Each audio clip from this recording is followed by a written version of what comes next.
আজ বানিয়েছি চিংড়ি মাছ দিয়ে কুমড়ো পাতার ভর্তা। কুমড়ো পাতা নিয়েছি, দুটো পেঁয়াজ কুচি নিয়েছি, কিছুটা পরিমাণে চিংড়ি মাছ নিয়েছি। চিংড়ি মাছগুলো লবণ হলুদ দিয়ে মাখিয়ে নিয়েছি। এদিকে কড়াইতে 1 কাপ জল দিয়ে সামান্য লবণ দিয়ে পাতাগুলো ধুয়ে 2 মিনিট ঢাকা দিয়ে ভাপিয়ে নিয়েছি। এবার পাতাগুলো ছেঁকে তুলে নিয়েছি। ওই কড়াইতে গরম জলটা ফেলে দিয়ে আমি আবারও সর্ষের তেল দিয়ে পেঁয়াজগুলো সামান্য লবণ ও হলুদ দিয়ে ভেজে তুলে নিয়েছি। সোনালি রং করে ভেজে নিয়েছি।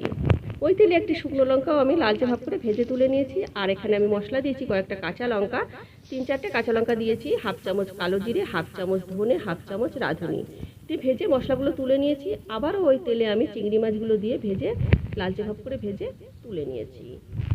এবারে চিংড়ি মাছগুলো হাতের মাধ্যমে স্ম্যাশ করে নিয়েছি। এদিকে একটি মিক্সিং জার নিয়ে ভাপানো পাতাগুলো দিয়েছি আর দিয়েছি ভাজা মশলাগুলো দিয়ে একটু পেস্ট করে নিয়েছি। আবারও আমি ওই পেস্টের মধ্যে পেঁয়াজ ভাজা দিয়ে পাতাগুলো আর ভালো করে পেস্ট করে নিয়েছি।